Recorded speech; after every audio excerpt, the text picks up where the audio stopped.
Hello, everyone, and welcome to English Pod. My name is Marco. My name is Catherine, and today we've got one more episode in our series about interview skills. This is an elementary level series, and we're here today to talk about things that you might not be very good at. That's right. Today we're going to talk about weaknesses, and that is our word for vocabulary preview. So let's take a look at it now. Vocabulary preview. Okay, so what is a weakness? A weakness is a thing or an activity or something that you're just not very good at or something that you think you can improve. Okay, so obviously no one is perfect, and like we saw in the previous lesson, we have a lot of good things about ourselves, key strengths, and now we're going to talk about our weaknesses. Maybe you're a little bit lazy. That might be a weakness. That's right. So weakness is the opposite of strength, and that is the topic today. So let's take a listen to today's dialogue.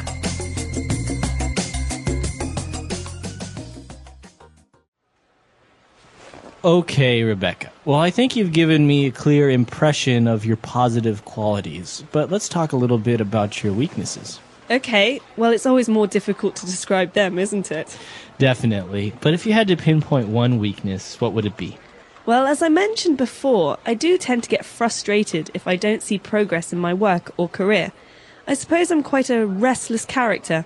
My father always taught me to be a high achiever, so... So would you say if things don't go your way at work, it could easily get you down? Well, in a way, yes. But I must say that even if I'm not completely happy in my work, I always give 110%. I would never shirk my responsibilities. I suppose sometimes I expect too much too soon. Well, you know journalism is a highly competitive world, so you do need to keep pushing yourself, it's true. Okay, well, let's move on to talk about the job position here, shall we? Yes, please.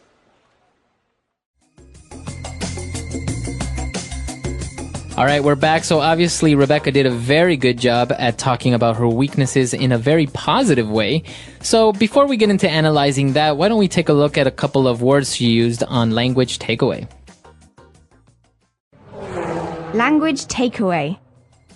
One of the first words that Mr. Parsons used was a clear impression. So impression.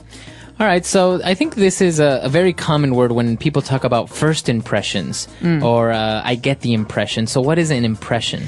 Well, an impression is like an idea or a feeling. So I can have an impression about something. It means that I don't necessarily understand it really well or I don't have experience with it, but it's an idea that I have about something. That's right. So for example, maybe you meet somebody new and you say, I get the impression that he is a liar. But maybe then you get to know him and he's not. So this is your idea about something or the way you feel about something. So in this case, Mr. Parsons has a clear impression of her positive qualities. That means that he has an idea or an understanding of the things that Rebecca is good at, but he wants to know more about her weaknesses. That's right. And Mr. Parsons asked her to try and pinpoint one of her weaknesses. So this word, to pinpoint. This is a great word. I'm not really sure where it comes from in English, but I think it's very visual. You can see what the word means.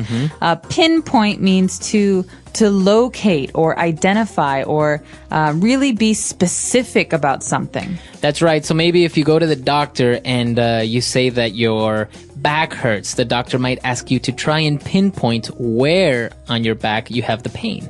That's right. So it's a way to be specific or very exact about something. Okay, so if she had to pinpoint something, she said, well, I do get a little bit frustrated. Okay, so frustrated is a way you feel. I feel frustrated. He is frustrated.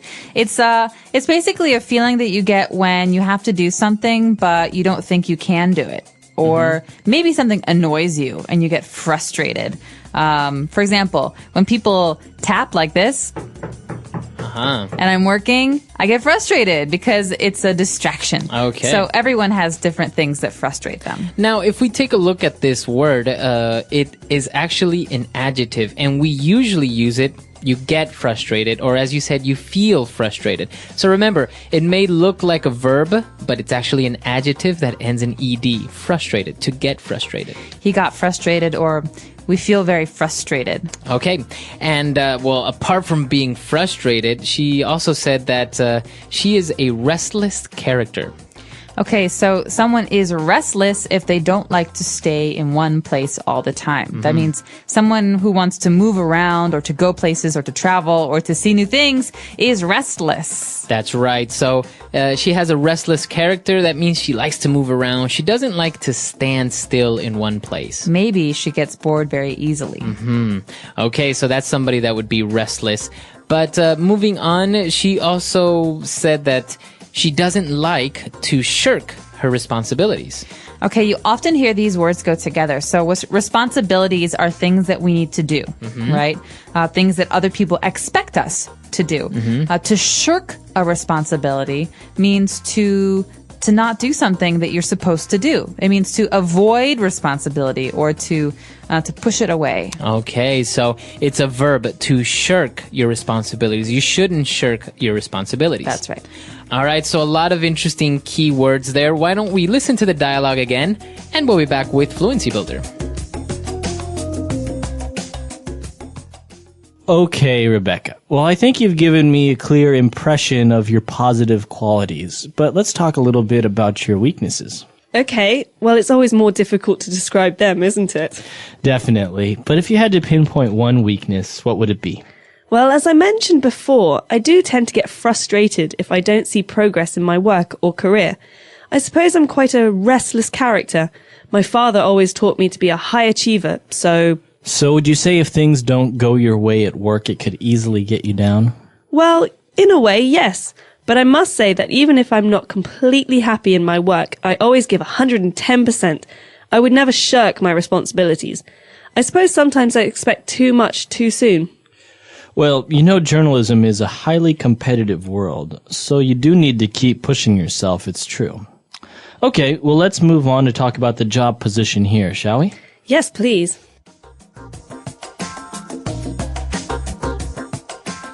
So we've picked out 3 key phrases for you on Fluency Builder. Let's take a look at those now. Starting with Mr. Parsons saying, so would you say if things don't go your way at work, it could easily get you down? 2 great phrases there. That's right. So the first phrase, if things don't go your way.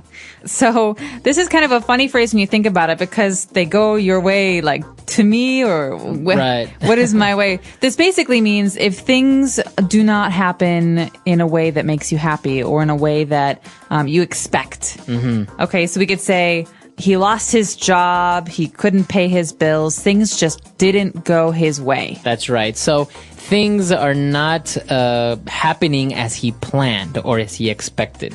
You can also say the opposite. So he won the lottery and he also met a really beautiful girl who wanted to be his girlfriend. Things were going his way. Okay, very good. So if things are going your way, it's good. If things aren't going your way, then it's bad. That's right. Okay, and so if things aren't going Rebecca's way, does that mean that it could easily get her down? Okay, so to get you down or to get someone down means to make you sad, upset, or frustrated, like that word we just heard. So you could ask someone like, Marco, what gets you down? Rainy days. That's a good one. Yeah, rainy days get me down too. So it's kind of a way of saying what makes you sad or depressed or what makes you unhappy. Or in this case, if something doesn't happen as you planned it, if it doesn't go your way, does that make you sad? Does that get you down? Okay, very good. So a very good question there. And she responded that kind of, yeah, that does happen, but she always tries to give 110%. Okay, so this is a really funny phrase because you think, I can give everything I have. I can work really hard, and that's 100%. But we say 110% means you do more than you can. It's like pushing yourself more than is possible. That's right. So this is a very common phrase in sports and business. People are saying, for example, I always remember my coach saying, I want you guys to give me 110% out there. That means like I really want you to try very hard to do as much as possible. Even more than your best, more than you think you can do. Exactly. So again, it refers to the effort that you put into something. It could be in business, sports, anything. And she's basically saying, I always do more than my best. I do as much as humanly possible. That's right. Okay, so a lot of great stuff there from Rebecca. Why don't we listen to her one last time, and we'll be back in a bit.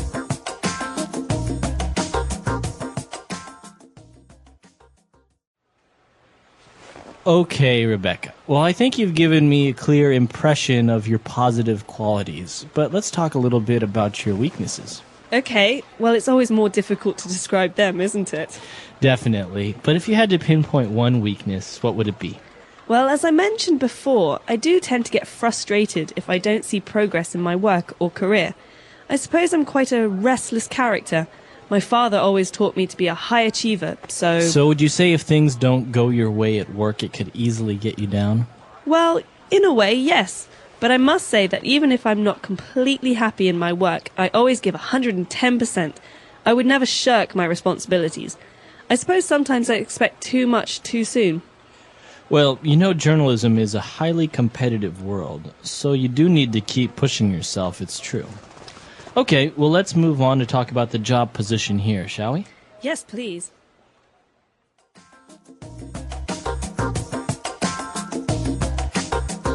All right, so talking about weaknesses, I think one of the common mistakes when people talk about weaknesses is they say they work too much, and everyone says you should never say that in an interview. Yeah, I think it's a bad way to talk about yourself, because a boss or an employer really wants to hear a real weakness. And I work too hard is a way of saying, ugh, I have no weaknesses. I'm actually really, really perfect.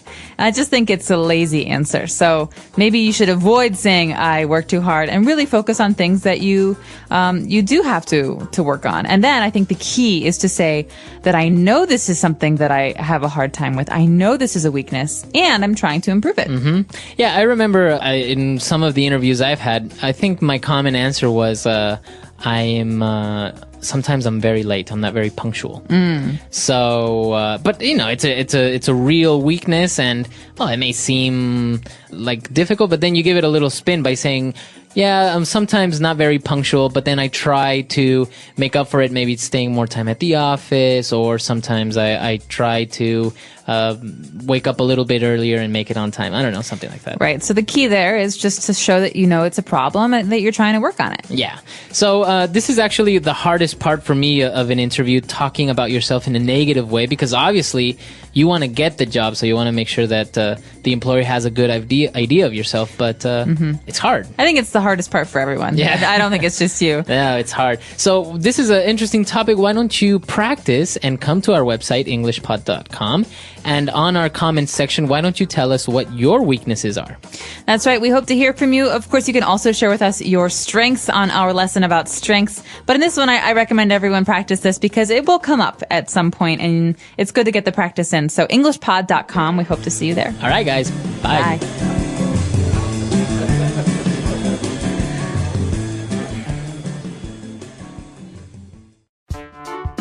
The English Pod Audio Review. Listen to the meaning, then say the vocabulary word. A personal defect or failing. Weakness. To locate or describe exactly or precisely. To pinpoint. Proceed according to one's plans or wishes. Go someone's way. To exhaust, discourage, or depress someone. Get someone down. To avoid or neglect. To shirk. The feelings one has after a specific event. Impression. Upset. Frustrated. Let's try that faster. To avoid or neglect. To shirk. To locate or describe exactly or precisely. To pinpoint. A personal defect or failing. Weakness. Upset. Frustrated. To exhaust, discourage, or depress someone. Get someone down. Proceed according to one's plans or wishes. Go someone's way. The feelings one has after a specific event. Impression. Now say the word and hear it in a sentence. Weakness. I have a weakness for chocolate. Weakness. Let's discuss the program's strengths and weaknesses. Weakness. Impatience is a weakness that I'm working to overcome. To pinpoint. Can the tech team pinpoint exactly where the problem lies? To pinpoint.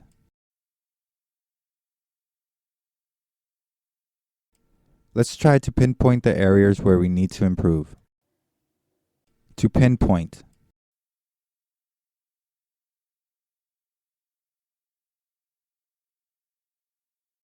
I need to prioritize my to-do list.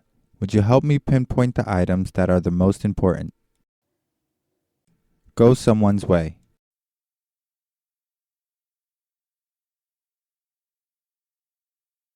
Jessica can be immature at times.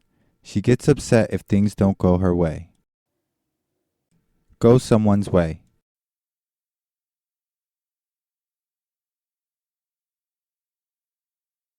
Your alarm didn't go off and your taxi got in an accident. Things just aren't going your way this morning. Go someone's way. I'm so frustrated. Nothing is going my way. Get someone down.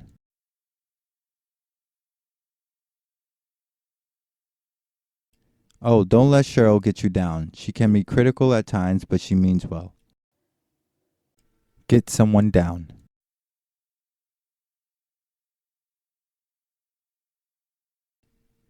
Man, this weather is so gloomy. It's really getting me down. Get someone down. All the pressure at work got her down and she became depressed. To shirk.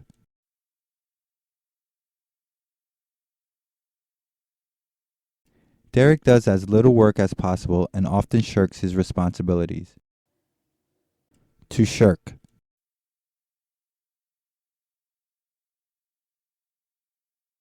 You can't shirk your duties. You're the master of ceremonies. We need you. To shirk.